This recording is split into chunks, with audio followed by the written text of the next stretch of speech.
네, 지방정치법 특강 제4강은 지방자치단체의 공익활동 지원입니다. 지방분권, 그러니까 자치분권과 지방자치가 강조됨에 따라 중앙의 사무가 지방자치단체로 대폭 이양될 것으로 지금 이제 예정되어 있습니다. 지방자치단체가 수행해야 할 과제가 점점 세분화되고 다양화되는 현실에서 지방이 직접 급부를 제공하는 종래의 방식은 지방행정의 효율성을 저해하고 있습니다. 또 이러한 위기를 극복하고 지방의 어떤 발전을 도모할 창의적인 방안을 모색해야 하지만 지방자치단체는 정책을 설계하는 데 있어서 전문성과 인력의 한계가 있음을 좀 앞선 그 자료들을 통해서 좀 살펴보았습니다. 지역사회의 경제발전과 주민복지 등의 공적 과제는 결국 지방자치단체의 힘만으로 수행해야 할 수 없습니다. 지역사회 전체의 적극적인 참여가 필요한데, 다시 말해 지방자치단체, 비영리 민간단체, 그리고 주민들의 공동 참여와 협력관계 형성이 요구되고 있습니다. 이와 관련해서 제가 살펴보고자 하는 것은 최근에 서울시나 부산시, 대구시, 광주시, 대전시 이런 광역지방자치단체를 중심으로 시민 공익활동의 지원 조례라는 것이 제정되고 있는데 비영리 단체를 이것으로 지원하고자 하는 것이 목적에 있습니다. 비영리 민간단체는 지방자치단체가 어떤 전문성의 부족이나 다양한 수요에 대응할 수 없는 한계 등의 이유로 제공하지 못하는 공공 서비스를 대신해서 제공하는 역할을 하거나 또 어떤 그런 데서 의미를 갖는데, 특히 뭐 예를 들어서 한번 살펴보자면 장애인이나 노인에 대한 어떤 공공 서비스를 제공하거나 그리고 복지 서비스 같은 걸 제공하거나 다문화 가정과 미혼모 등에 대한 어떤 돌봄 서비스 같은 거를 제공하거나 하는 등의 그런 사업들이 그러한 유형의, 이게 뭐 경로당 같은 것들도 포함이 될 것 같습니다. 그런 것이라고 할 수 있겠습니다. 지방자치단체는 지역사회에서 요구하는 서비스나 어떤 수요에 적절하게 대응하기 위해 비영리 민간단체가 더욱 다양화, 전문화, 활성화되어야 할 필요성을 절감하고 있으며 지방자치단체와 비영리 민간단체의 협치에 대한 중요성이 증대되고 있는 것이 주지의 사실이라고 하겠습니다. 이에 관해서 하지만 좀 비관적으로 볼 만한 내용들은 법제처, 그러니까 중앙부처에서는 여전히 비영리 민간단체를 지원하고 그러한 것을 내용으로 하는 조례 제정을 바람직하지 않다라고 하면서 좀 바라보고 있는 것으로 보여집니다. 즉 정부의 판단은 여전히 지방자치 현장에 있는 공익활동, 그런 공익활동을 담당하는 공무원들과 비영리 민간단체의 현실을 잘 파악하지 못하고 있고 적극적으로 그런 것에 대응해야 될 필요성들을 인지하지 못하고 있으며 어떤 그런 현실들에 전혀 부합하지 않는 방향에 서 있다라고 저는 좀 상황을 진단하고 있는 상황입니다. 지역 민간단체의 공익활동 활성화를 위한 지방자치단체 지원 확대는 단순히 어떤 자원봉사를 활동을 장려하겠다 이런 차원의 이야기가 아니라 자치분권 시대에 각 지방자치단체의 고유한 자원과 특성에 적합한 정책의 형성 발전과 궁극적으로는 주민자치의 강화를 위한 어떤 첫 걸음이라고 할 것입니다. 계속해서 이전의 강의에서도 계속 그래왔듯이 일본의 어떤 2000년대 지방분권 개혁의 흐름과 비교해 본다면 각 지방자치단체는 지방자치단체의 발전과 공적 과제 수행을 위하여 공익활동 기본조례를 제정하여 지역 비영리 민간단체의 지원을 위한 법적 근거를 마련한 바 있습니다. 그런 어떤 법적 근거 따라 재정적 지원뿐만 아니라 행정적인 지원, 그리고 지역 민간단체와 지역의 비영리 민간단체와 그 사이에서 그 공공기관과 그 공적 주체와 비영리 민간단체 사이에 활발한 인적 교류, 정보 교류 등이 정례화되어 있으며 뭐 NPO 센터를 건립하는 등의 각종 행정적 지원도 서슴지 않고 있는 상황입니다. 일본의 지방분권 개혁이 본격화되는 과정에서 공익활동에 대한 지원은 확대되었는데 그런 확대되는 과정은 우리에게도 큰 시사점이 될 것이라고 저는 생각하고 있습니다.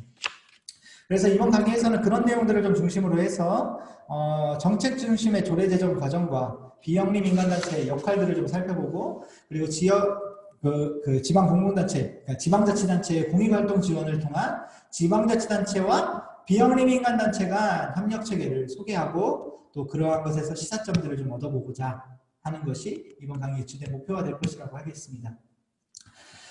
그럼 그 시작에 앞서서 공익활동은 대체 왜 필요한 것인가 한번 좀 살펴볼 필요가 있겠습니다. 먼저는 공익활동은 무엇인가에 대해서 좀 간단히 언급하고자 합니다. 공익활동은 일반적으로 정부가 추구하는 가치를 말하지만, 공익활동의 지원은, 그 공익활동 지원을 설명할 때 공익활동은 비영리 민간단체가 공익개념을 현실화하고자 하는 활동이라고 정의하고 있습니다. 즉, 비영리 민간단체는 이윤 추구를 목적으로 하지 않고 그 이윤을 구성원에게 배분하지 않으며 공공의 목적을 추구하는 어떤 자발적이고 자치적인 민간 조직을 말합니다. 그러나 이러한 개념적 이해가 아무리 명확하더라도 사실 그 비영리 민간단체에 대한 논의는 어떤 공익론자와 권리론자 사이에서 계속해서 갈등을 유발할 수 있는 가능성을 가지고 있는데, 제가 여기서 하고자 하는 이야기가 그러한 어떤 공익론과 그런 권리론에 대한 것들을 이야기하려고 하는 것이 아니라, 그 공익활동의 지금 현 지원 상태, 지금 현 실태가 어떠냐를 좀 보고, 거기에서 하는 활동이 우리 주민자치 혹은 자치분권의 강화를 위해서 도움이 되는 활동이 있다면 그것을 강화시킬 필요가 있다. 그것을 위해서 우리는 어떤 행정적인 지원을 해야 된다라는 것을 강조하기 위한 것이기 때문에 그 부분에 더 집중해서 설명을 할 것입니다. 지방자치단체의 공익활동 지원은 대부분 비영리 민간단체가 정부의 공익지원 사업에 공모하고 그 사업비를 지원받는 형식으로 나타나고 있습니다. 그렇기 때문에 공익활동 지원이라는 것은 지방자치단체가 비영리 민간단체 지원법 제2조 비영리 민간단체들의 활동을 재정적, 비재정적인 방법으로 지원하는 것이라고 정의할 수 있겠습니다. 지방자치단체의 공익활동 지원에 관한 원인의 그 여러 가지 내용들을 좀 살펴볼 필요가 있을 것인데요. 이 내용들에 대해서는 한번 좀 개념적이고 이론적으로 좀 볼 필요가 있겠습니다. 먼저는 공익활동에 대한 정의에 따르면 지방자치단체가 공익활동을 지원하는 것은 시민이 자율성과 자발성에 근거하여 설립 운영하는 공익활동 단체 본연의 성질 및 그 목적에 비추어 바람직하지 않을 수 있습니다.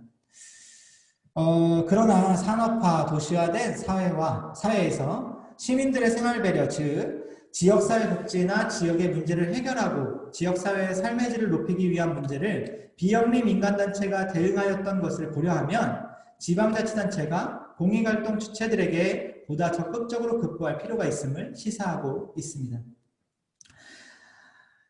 이에 관하여서 좀 이론적 토대하에서 공익활동에 대한 지방자치단체의 지원은 어떻게 구성될 수 있겠는가 좀 살펴볼 필요가 있겠다 싶습니다.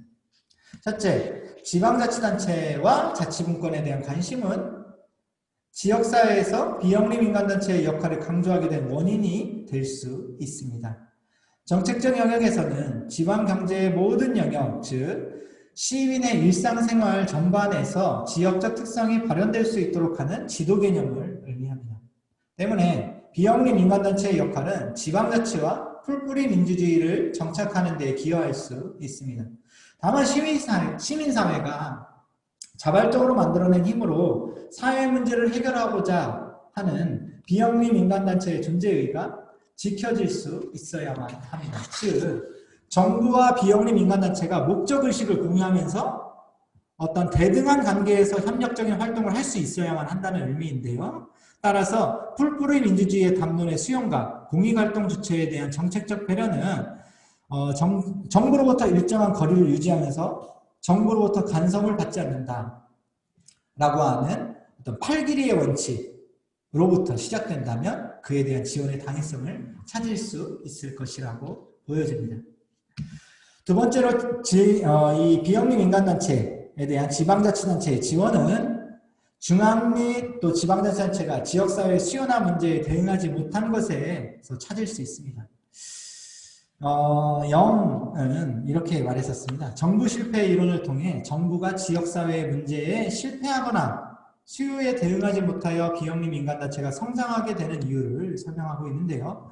예를 들어 정부는 중위투표자에게 초점을 맞추어 서비스를 제공하기 때문에 일부 시민들이 수요나 문제는 해결되지 못하고 남아있게 되는 경우가 생깁니다.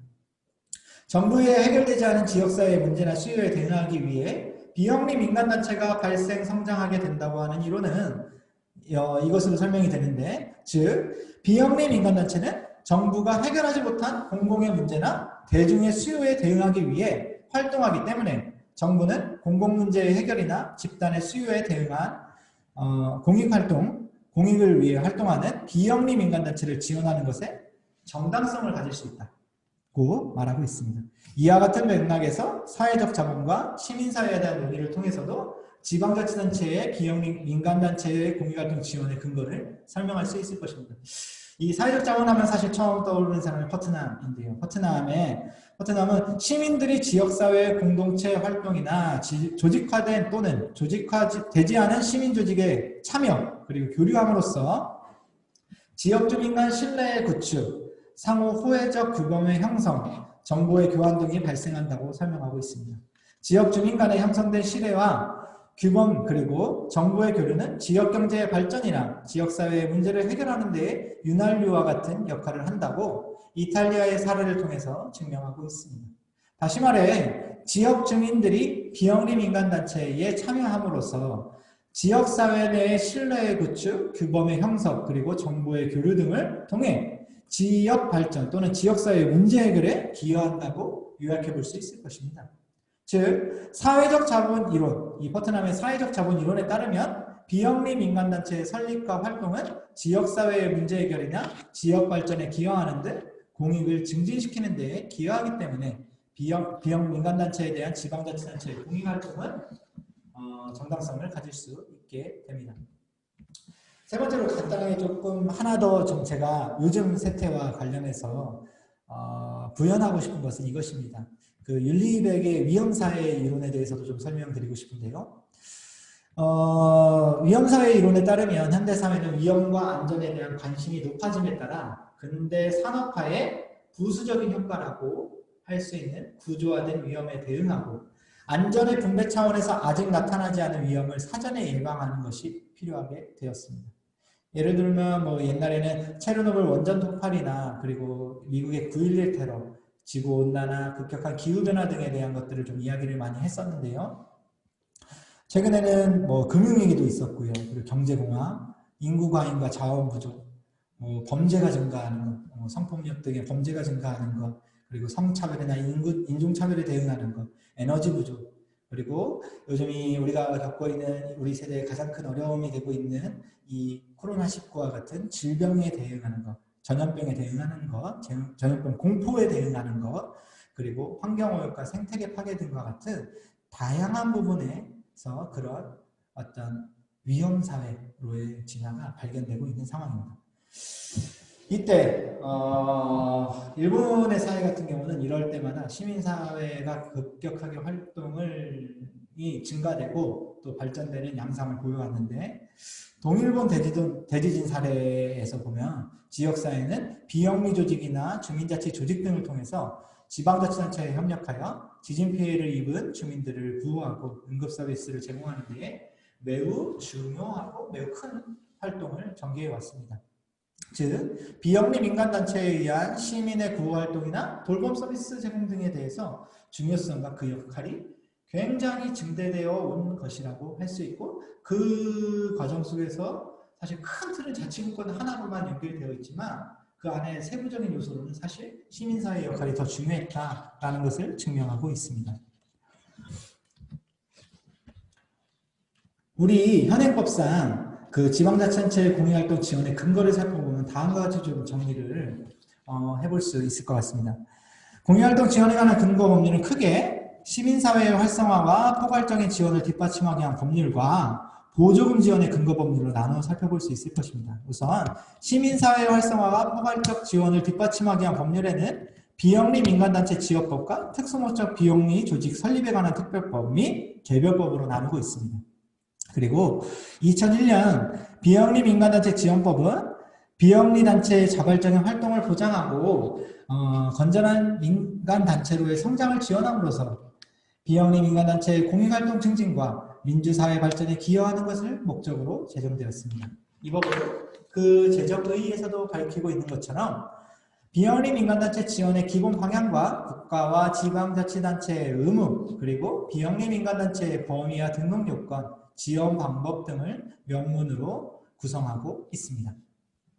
그러나 사실상 지방자치단체가 공익활동을 지원하는 방식은 재정지원, 즉 보조금을 지급하거나 보조금성 경비를 지원하는 방식에 의존하고 있습니다. 이러한 이유에서 공익활동 지원에 관한 법적 논의는 보조금 지원의 근거에 관한 법률을 통해서만 구체적인 논의로 들어갈 수가 있게 되는데요. 특수목적 비영리 민간단체 설립에 관한 특별법 및 개별법에 의해서는 다양한 분야의 시민조직에 육성하기 위한 법률들이 속해져 있습니다. 특히 특수목적 비영리 민간단체 설립에 관한 특별법들은 대부분 정부주도형 비영리 민간단체 설립 및 지원을 위한 것으로 새마을운동 조직과 바르게 살기 운동 조직 등을 들 수 있을 것입니다. 예로 들 수 있을 것입니다.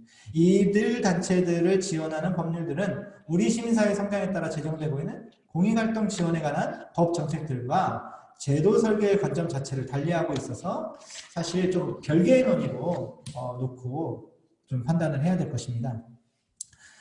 그래서 결국 중요해지는 것은 결국 아까 그 전자에 말씀드렸던 보조금 지원에 관한 법률에 좀 집중해서 논의를 할 수밖에 없을 것인데요. 보조금 지원의 근거 법률은 보조금 관리에 관한 법률과 지방재정법을 들 수 있겠습니다.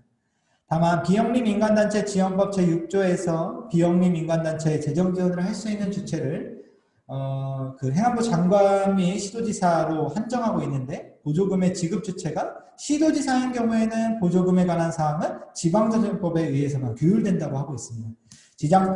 여기서 말하는 지방재정법 규정 중에서도 제17조가 굉장히 중요해지는데 지방재정법 제17조 제1항에서는 지방자치단체는 개인 또는 법인단체에 대한 기부, 보조, 출연 그 밖에 공공지출을 할 수 없으나 지방자치단체의 소관에 속하는 사무와 관련하여 예외적으로 법률에 규정이 있는 경우 보조금을 지출하지 아니하면 사업을 수행할 수 없는 경우로서 지방자치단체가 권장하는 사업을 위하여 필요하다고 인정되는 경우 등에 한정하여 가능하다고 규정하고 있습니다. 이 4호의 규정에 따른 규칙을 위해서 어떤 지방재정법 제17조 제1항 4호에 따라서 해당 사업의 지출금과 조례에 직접 규정되어 있는 경우를 한정하고 있기 때문에 그러한 지출 근거를 마련하기 위해서 여러 지방자치단체에서 그 근거를 마련해 놓고 있습니다. 광역지방자치단체를 중심으로 살펴보면 다음과 같이 현황 파악이 좀 가능한데 각 지방자치단체들은 재정운영조례 또는 보조금관리 조례 등을 통해서 그 지방재정법 제17조 및 제32조 및 2호부터 제32조의 10에 따라 자치단체의 예산을 재원으로 하는 지방보조금의 예산 편성 기준, 지방보조금 심의위원회의 구성 및 운영, 지방보조금 교수 신청 및 교부 결정 등에 대해 필요한 사항을 규정하고 있습니다. 지방재정법 제17조 제1항 단서에 해당 사업에서의 지출 근거가 조례에 직접 규정되어 있는 경우에 다른 기부 보조 근거 조례 목록을 두고 있는 것입니다. 예를 들어 인천시의 경우 인천시 재정운영 조례 제32조에서 보조금 지원의 근거 조례 목록을 열거하고 있는데 2017년 현재 총 82개의 조례에 의한 사업을 기부 보조가 가능한 조례로 열거하고 있습니다. 지난 2017년 서울시를 시작으로 각 지방자치단체들은 공익활동 지원에 관한 조례를 제정하고 있습니다. 이 조례는 시민들의 공익활동을 촉진하고 공익활동을 하는 주체들을 체계적으로 지원하기 위한 목적으로 제정되고 있는 것입니다. 본 조례를 통해 지역의 공익활동 조례들을 지원하기 위한 공익활동 주체들을 지원하기 위한 지원 조직의 설립 근거를 마련해 놓고 있습니다. 다만 본 조례에 근거하더라도 공익활동을 지원하기 위한 공익활동 보조금 지원에 관하여는 지방재정법 제17조 및 위 내용, 그 위 표에 의한 어떤 지방자치단체 보존관리 조례의 규정에 따라서만 지원이 가능해지는 체계를 구성하고 있습니다. 일본의 공익활동 지원에 관해서 간단히 좀 살펴볼 필요가 있을 것 같은데요. 그 논의의 전제에 관해서는 앞서도 살펴본 것과 같이 일본의 지방분권 개혁의 과정에 대한 이해가 좀 필요합니다. 그에 따르면 일본의 지방자치단체는 먼저 정책 형성 과정의 변화와 공익활동 주체에 관한 협력이 발견이 되는데, 이런 논의의 전제들을 좀 두 가지로 나눠보면 두 가지로 좀 살펴볼 수 있을 것인데, 정책 형성 과정의 변화와 공익활동 주체의 협력, 그리고 조례 제정 권한의 확대, 그 전 시간에 살펴본 조례 제정 권한의 확대에 관해서 좀 살펴볼 수 있을 것입니다. 먼저 그 정책 형성 과정의 변화는 어떻게 일어났을까 살펴보겠습니다. 지난 2000년 이후에 일본 사회가 본격적으로 지방분권형 사회로 변모하였고, 중앙정부와 지방자치단체가 본격적인 협력관계에 놓이게 되었습니다. 이에 따라 일본의 지방자치단체의 정책 형성 및 조례 제정의 권한은 우리의 그것과는 다소 다른 모습을 확인할 수 있습니다. 2019년에 이 모습을 좀 가까운 거리에서 살펴봤던 한 교수님은 이렇게 말하고 있습니다. 행정이 행정 목적을 달성하기 위한 다양한 정책의 주체로서 행정법 형상을 주도하고 있다. 이러한 기본 인식 하에서 현실적으로 많은 실정의 법리에서 법과 정책의 관련성이 확인되고 있다. 즉, 일본의 지방자치단체의 정책 중심의 법무를 비교 분석하여 우리의 전통적 행정법학의 성격과 한계를 구체화하였고, 이를 우리 지방자치단체 현실에 투영하기 위한 내용을 다룰 필요가 있다는 점을 강조하고 있는 것인데요. 지방자치단체를 중심으로 한 정책 형성의 중요성과 필요성은 최근 우리 자치분권의 논의와 지방자치단체의 자율성을 보다 폭넓게 인정해야 된다라고 하는데 논리 근거를 형성함에 있어서도 굉장히 중요한 의미를 부여하고 있습니다. 일본이 고령화 사회로의 돌입과 본격적인 사회복지 지출의 증가, 그리고 지방자치단체의 시민사회와의 책임이 더욱 늘어나게 되는 현상들이 주로 2000년대에 일어나게 되는데, 일본에서는 복지 분야의 지방분권 과정에서 민간 사회복지 조직을 확장을 이끌었고, 공동모금 등 사회복지법인 등을 함께 공동모금, 그러니까 그 NGO와 함께 공동모금하는 어떤 행사들이나 그러한 사업들이 많아진 것, 그리고 사회복지 법인들을 이용한 그 지방의 행정 서비스, 공공복지 서비스를 제공하는 것이 늘어나는 그런 것들이 목격되고 있다는 점들이 보여지고 있습니다. 그러나 이 과정에서 지방재정의 악화가 일본에서도 여전히 문제가 되었었는데, 시민들이 정책 참여 요구도 점차 등대된 바 있습니다. 최근에는 각종 스마트 미디어의 발전에 따라 다양한 시민들의 요구를 매우 신속하게 전달하고 있는데, 다양한 주민들이 지방자치단체의 행정과정에 참여할 수 있게 되는 차계가 비로소 완성이 되게 된 것입니다. 이런 일본의 일련의 행정환경들은 기존의 행정환경과는 완전히 다른 매우 급진적인 변화를 경험하게 했습니다. 먼저는 시민들이 진정한 풍요로움을 실감할 수 있도록 하는 지역사회를 실현하기 위해서 지방자치단체가 이러한 변화를 정교하게 그리고 정확하게 파악하고 정책을 전개할 수 있어야만 되게 되었습니다. 그렇기 때문에 이것을 위해서는 각 지방자치단체들이 각 사회의 변화에 대하여 무엇이 어떻게 바뀌어 가고 있는지 상황을 명확히 파악할 필요가 있어졌고, 그러한 것들을 정책에 신속하고 빠르게 반영할 필요가 있어졌다고 하겠습니다. 다음으로 지방자치단체가 어떤 정책의 그런 발안하고 결정하고 실시할 수 있는 권한의 문제에 있어서도 많은 변화들이 일어나게 되는데, 최근의 행정환경에서 일본의 지방자치단체의 도전은 결국 무엇이냐? 정책이 지역의 사회적, 경제적 상황에 민감하게 반영할 수 있도록 정책을 형성결정 집행평가하여 재구축하는 데에 있습니다. 이처럼 오늘날의 일본의 행정환경은 점차적으로 지방자치단체를 통한 정책의 형성결정 집행평가의 중요성을 인식하게 되었다고 할 수 있습니다. 그렇기 때문에 결국에는 그러한 것들을 좀 확장시키는 것이 어떤 흐름으로 가고 있느냐, 그것이 이제 아래에 있는 정책 모형인데요. 지방자치단체가 정책을 결정하고 그리고 그 대안을 탐색하고 그 결과를 예측 분석하는 과정을 통해 결국 완성이 되게 되는데 이러한 모든 과정에 시민사회의 어떤 상반된 이익이나 각 개인의 또 다른 어떤 집단들, 다른 집단들의 이익과 행동의 이익에 따라 영향을 받게 된다는 것을 깨닫게 된 것이고 중요한 것은 이 모든 과정을 조율하거나 하나의 정책 의제를 형성하는 주체가 지방자치단체가 되었다는 사실이고 그 종래의 행정 영역에서 일본의 지방자치단체들은 정책의 집행자 역할만을 수행해 왔으나 현재 오늘날의 지방분권 개혁 이후의 지방자치단체들은 정책 주체로서 자리매김하고 즉 일본의 지방자치단체는 결국 정책의 설계의 전 과정을 자신들이 주도하면서 자율적으로 운영하고 있다고 볼 수 있겠습니다. 다음으로는 우리나라와는 달리 조금 더 넓은 어떤 지방자치단체, 우리나라와는 달리 조례의 제정 권한을 좀 많이 확대해놨다라고 많이 알려져 있는데요. 그에 관한 좀 사례들을 요약해 놓은 것입니다. 그 위에 좀 표로 간단히 정리를 좀 해봤지만 지방분권 개혁, 일본의 지방분권형 사회에서는 지방자치단체와 비영리 민간단체, 주민들의 공동 참여와 협력관계가 형성되고 강화되게 되어 있습니다. 중앙정부와 협력관계에 놓여있는 지방자치단체는 자신들을 중심으로 한 정책의 형성, 결정, 집행, 평가와 중요성을 인식하게 되었는데 또 시민들은 지방적 특색을 살리는 지방자치단체의 정책을 인식하게 되고 또 그것에 더 많은 관심을 가지게 되게 되어 있습니다. 지역의 현황들을 정책 집행의 영역으로 이행시키고자 하는 시민사회의 참여가 증가된다는 이야기인데요. 일본의 경우 공익활동이 활성화되어 감에 따라 지역의 비영리 민간단체들은 지역 현안에 대한 전문성을 바탕으로 지방자치단체가 조례에 제정하는 과정에 매우 중요한 기능을 담당하게 되었고 이하에서 그 내용의 하나로 지방분권 이양 이후에 지방분권의 그 지방자치단체 중심의 정책 형성 과정의 논의들이 어떻게 전개되었는지를 간단히 좀 설명드려보고자 하겠습니다.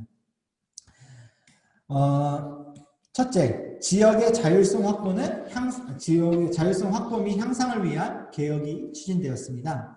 지역의 자율성 확보 및 향상을 위한 개혁은 상위 법률의 개정 및 정비와 관련된 조례를 개정하려고 하는 움직임을 통해 구체화되었습니다. 즉, 상위 법률의 결정의 완화를 목적으로 조례를 제정하는 것입니다. 더 구체적으로 말하면 일본 헌법 제94조에서 명시하고 있는 법률의 범위 내에 관한 확대 해석이 문제되고 있는 것인데 대표적인 사례로는 지방분권 일가법의 시행 이후 개별법 산하 규칙들을 이관하는 문제가 크게 이슈된 바 있습니다. 특히 환경보호나 건설, 식품안전 등에 관한 법률의 세부 규정을 이관하는 과정이 문제되었는데 각 도도부연에서 조례를 통해 새롭게 세부 규정을 마련하는 과정은 오히려 행정규칙으로 이관해야 할 상황과 조례로 규정할 수 있는 사항들을 구분하는 논의를 심화시키게 됩니다. 지금 우리보다는 한 걸음 더 좀 나아가 있다라고 볼 수 있겠는데요. 이처럼 지역의 자율성 확보 및 향상을 위한 상위 법률의 개정 및 정비와 관련된 조례의 제정은 일본에서도 극히 한정된 범위 내에서 이루어지고 있습니다. 다만 과거 중앙정부 산하의 행정기관들을 통해 일률적으로 배포되던 사항들이 정책의 주체가 된 지방자치단체들을 통해 이루어지고 있다는 점에서 주목해 볼 필요가 있겠습니다.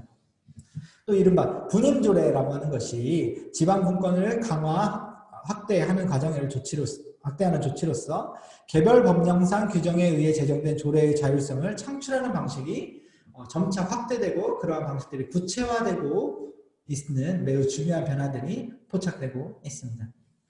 두 번째로는 개별법의 규정을 활용한 추가 수정 조례의 권한이 좀 확대되고 있는 움직임들을 포착하는 것인데 그것의 표가 지금 PPT에 좀 제시되고 있습니다. 개별법 규정의 내용을 추가 수정하는 조례의 제정은 지방자치단체가 일본헌법 제94조 및 지방자치법 제2조 제12항, 제13항의 근거로 독자입법을 추진하는 것입니다. 즉 위의 법적 근거를 바탕으로 상위 법령 규정에 지역의 특성을 반영하고자 하는 법 규정상의 내용을 추가 수정하는 조례를 제정하고 있는 것입니다. 이러한 방식으로 제정된 조례들의 법적 근거인 개별 법률들에서는 동체를 인정하는 명문의 규정이 없습니다. 여기에 속하는 조례들은 조례로 규정된 내용이 법률과 융합하여 법률의 일부로서 작용하거나 법률과 융합되지 않고 병행적으로 작용하게 됩니다. 이러한 조례들은 지방자치단체가 개별법의 지역의 특성을 반영하고자 한 것으로 자치법규 제정의 목적상 법률 시행에 따른 조례와 맥을 같이 하고 있는다고 볼 수 있겠습니다. 나아가 일본헌법 제92조 지방자치의 정신을 구체화하고 그것을 이어나가는 어떤 일련의 과정들로 평가가 가능하겠습니다. 결국 일본의 경우에는 1998년 특정 비영리 활동 촉진법이 시행된 이후에 2015년을 기준으로 현재까지 10,000개 이상, 그러니까 NPO 법인이 한 5,169개 정도, 그리고 인증 NPO 법인이 847개 정도 되었는데요. 비영리 민간 조직, 비영리 조직이 활동하고 있습니다. 이런 일본의 비영리 조직의 양적 성장은 지방자치단체의 정책 형성이나 조례 제정 등의 과정에 참여하는 방식으로 지방자치나 자치분권의 신장에 기여하고 있습니다. 1896년에 제정된 일본의 민법은 법인을 제34조 공익법인과 제35조 영리법인으로 구분하여 규정하고 있었습니다.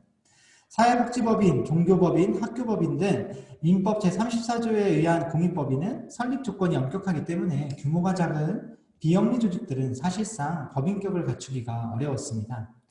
일본은 100년 후인 지난 1998년 특정 비영리 활동 촉진법을 제정하게 되었는데 여기서 비로소 비영리 조직을 명문화하게 된 것입니다. 이 법은 1995년 한신대지진 다시 자원봉사자들이나 비영리 조직의 활약을 계기로 입법의 필요성과 법제도 정비에 대한 움직임이 가속화된 것이었습니다. 1998년 3월에 가결되어 동년 12월부터 시행이 되었는데 이후 2001년 중간법인법, 2006년 공익법인 제도 등 관련 개혁 3법을 개정하여 공익법인 제도에 대한 개혁을 추진해 왔습니다. 특정 비영리 활동 촉진법은 비영리 조직이 법인격을 취득할 수 있도록 하는 등록 요건을 완화하고 있으며 공익활동을 촉진하는 것을 목적으로 하고 있습니다. 한편 비영리 조직의 법인격을 취득함으로써 단체 스스로 계약의 주체가 되어 재산을 소유할 수 있는 사회적 지위를 인정받을 수 있게 되었습니다. 즉 일본의 특정 비영리 활동 촉진법 제10조에서는 비영리 조직에 대한 법인으로 인증받을 수 있도록 하고 있어 우리와 비교해 볼 때 상당히 강화된 등록 기준을 제시하고 있다라고 볼 수 있습니다. 또 비영리 조직에 대한 세제 혜택을 제공하고 있습니다. 이렇게 강화된 어떤 등록 기준을 두고 세제 혜택을 지원할 수 있는 명목적인 근거를 마련해가는 것은 시사하는 바가 클 것으로 보여집니다. 그러나 우리나라와 같이 일본도 특정 비영리 활동 촉진법상에서 비영리 조직을 지원하기 위한 사업이나 조직을 설립 근거를 두고 있지는 않습니다. 일본에서는 2000년대 초반부터 각 지방자치단체를 중심으로 시민활동 촉진에 관한 조례를 제정해 왔습니다. 일본의 시민활동 촉진에 관한 조례는 시민공익활동의 의의, 시민공익활동과 행정의 협동원칙, 시민공익활동 촉진에 관한 시행식칙 등을 규정하고 있습니다. 시민공익활동 촉진에 관한 조례에서는 비영리 조직에 대한 직접적인 지원을 규정하고 있지는 않습니다. 여기에 해당하는 조례들은 시민활동 그리고 사회공헌 활동 등의 표현을 활용하여 조직보다는 활동 자체에 주목하여 당의 사업을 지원하는 데 목적을 두고 조례를 제정하고 있다 보여집니다. 즉 새로운 공공의 담당자인 비영리 조직이 지역사회의 변화와 다양화하는 지역의 과제에 자발적으로 대응해 나갈 수 있도록 공론의 장을 마련하는 등 새로운 역할을 구축하는 데 초점을 두고 조례를 마련해 가고 있는 것입니다. 하지만 조직에 대한 지형 규정을 두고 있지 않아 비영리 조직의 대부분은 자금 부족으로 인해 활동 기반이 취약하며 기부금 소득이 극히 적어 실질적으로 단체를 운영할 어려운 상황에 처해 있는 것도 실제로 많은 상황이라고 합니다. 그런 가운데 2011년 지방세법 등의 개정에 따라 각 지방자치단체가 독자적으로 조례에서 비영리 조직을 지정하여 그 비영리 조직이 주민세 기부금 공제 대상이 되도록 하는 이른바 비영리 조직의 조례개별 지정제도 그리고 비영리 조직에 대한 기부금 조례 등의 제정 등이 각 지방자치단체별로 비영리 조직 지정 절차 등에 관한 조례를 제정하여 마련하는 데에 그런 변화들이 일어나기 시작하였습니다. 이 제도들은 비영리 조직이 공익활동을 지속해 나갈 수 있도록 재정적 여건을 보장할 뿐만 아니라 어떤 시민들이 소규모 비영리 조직에 대한 기부금을 납부할 수 있도록 여건을 조성하고 그런 기부 환경을 마련하는 데에도 이바지하고 있습니다. 즉 비영리 조직의 재정 기반 강화를 전체적으로 재정 기반 강화를 전제하는 차원에서 비영리 조직 지정의 기준과 절차를 새롭게 마련하기 시작한 것입니다. 이처럼 일본은 1998년 특정 비영리 활동 촉진법을 제정한 이후에 비영리 조직에 대한 지원이 체계화되기 시작하였다고 볼 수 있는데 본격적으로 지방자치단체가 비영리 조직을 지원하기 시작한 것은 비교적 최근인 2011년이구나 라는 것을 알 수 있게 됩니다. 비영리 조직의 조례개별 지정제도의 시행에 따라서 이루어졌기 때문입니다. 한편 같은 시기인 2011년부터 일본의 각 지방자치단체들은 시민공익활동센터 설립에 관한 조례를 제정하기에 이르렀습니다. 그러나 일본의 시민공익활동센터는 시민공익활동센터 설립에 관한 조례를 통해 설립된 것이 아닙니다. 일본에서 지원조직 설립의 방식에 공익활동 지원조직이 시작된 것은 1993년 도쿄, 홋카이도, 후쿠오카 등의 NPO 지원센터가 설립되면서 이미 활성화되어 있었습니다. 1996년 NPO 지원센터 전국연합회를 통해 일본 NPO 센터가 설립되어 전국적으로 NPO를 지원하고 네트워킹할 수 있었습니다. 그럼에도 불구하고 시민공익활동센터 설립에 관한 조례의 제정이 의미를 갖는 이유는 일반 시민과 비영리 조직이 자발적, 자율적으로 공익활동에 참여할 수 있는 길을 열었다라는 측면입니다. 시민공익활동센터의 운영에 기본 방향과 원칙을 명문화했던 점과 비영리 조직들을 위한 공간 지원 사업의 대상, 요건, 사용료 등을 명문화했던 점에서 매우 큰 의미를 지니고 있다고 보여집니다. 이상의 논의들을 통해서 좀 공익활동 지원이 우리 자치분권에 있어서 어떤 의미를 지니고 있는 것인가, 이것이 왜 필요한가, 결국 이번의 사례를 통해서 살펴보면 공익활동은 우리가 소위 이야기하는 자치분권에 이야기하는 중에 나오는 내 삶을 바꾸는 지방자치, 자치분권, 그러니까 우리 주민들의 삶을 바꾸는 데 자치분권이 어떻게 의미를 갖느냐라는 것을 한다면 결국은 조례 위반에 있어서 주민들의 생각이 얼마나 많이 반영되는 것이냐라는 것이 중요해지는데요. 그러한 활동을 할 수 있는 기반에 있어서 이 비영리 민간단체가 큰 역할을 해야만 하는 것이고 그것을 위해서 공익활동의 지원이 필요한 것이 되는 것입니다. 법치주의 시대를 이런 어떤 지방자치, 자치분권을 주장하는 사람들이 소위 이야기하는 자치분권 법치주의 시대, 자치분권 법치주의 시대를 준비하기 위해서는 지방자치단체가 지역에 적합한 정책을 설계할 수 있는 역량을 갖출 수 있어야만 합니다. 그러나 지방자치단체는 정책 설계에 있어서 전문성과 인력의 한계를 가지고 있습니다. 지방자치단체의 행정현실은 지방자치단체와 중앙행정부처, 지방의 어떤 특별행정기관들과 그리고 교육기관들이나 경찰서, 소방서 그리고 등과 분리되어 있어 지방자치단체가 종합적인 정책 설계와 집행을 하기 어려운 구조를 가지고 있습니다. 또한 지방자치단체 장치단들이 선거기간 등에 의해서 주기적으로 바뀌거나 공무원들의 인사이동 주기가 짧아 여러 부서를 순환하기 때문에 공공서비스와 정책의 계속성을 유지하기 어려운 것이 우리 지방자치의 현실입니다. 이에 비하여 비영리 민간단체는 자신들이 추구하는 공익실현에 대한 동기부여가 잘 되어 있고 전문성도 가지고 있고 계속성을 유지하기 때문에 정책의 계속성, 복지 등의 공공서비스의 계속성을 담보하는 데 중요한 기여를 할 수 있을 것입니다. 또 현장에서 계속 공익활동을 하고 있었기 때문에 주민들과 기업 간의 문제 상황들을 잘 알고 있는 점도 아주 강점이라고 할 수 있겠습니다.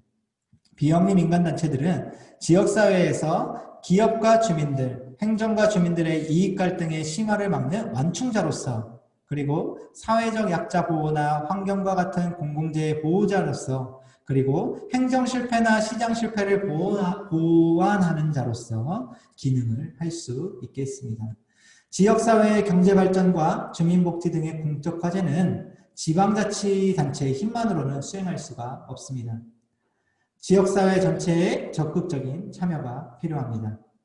다시 말해 지방자치가 온전하게 실현되기 위해서는, 이런 우리가 얘기하는 자치분권이 온전하게 실현되기 위해서는 지방자치단체, 비영리 민간단체 및 주민들의 협력관계 형성이 필연적으로 요구되며 지방자치단체의 공적 지원은 그 첫걸음이 된다고 할 것입니다. 최근 서울시, 부산시, 대구시, 광역시, 대전시 등 광역지방자치단체를 중심으로 시민공익활동 지원 조례가 제정된 것을 살펴보았는데, 비영리 민간단체를 지원하고 있는 상황은 우리 광역지방자치단체들도 그것에 대해서 어느 정도 인식을 이미 갖고 있는 것으로 보여집니다. 지역 비영리 민간단체의 공익활동 활성화를 위한 지방자치단체의 지원 확대는 단순히 자원봉사 단체를 장려하는 차원 정도로 이루어지고 있는 것이 아니라, 이 자치분권 시대를 준비하기 위해서 각 지방자치단체에 고유한 자원과 특성에 적합한 정책을 형성 그리고 발전시켜 주민자치를 강화하기 위한 필수적인 수순이라고 보아야 할 것입니다. 이러한 점에서 저는 지방자치단체의 공익활동 지원 강화가 반드시 필요하고, 그것이 이루어져야만 실질적인 자치분권이 의미를 가질 수 있을 것이고, 그러한 변화가 우리의 삶에서 목격될 수 있을 것이라고 강조드리면서 이번 강연을 마치고자 합니다.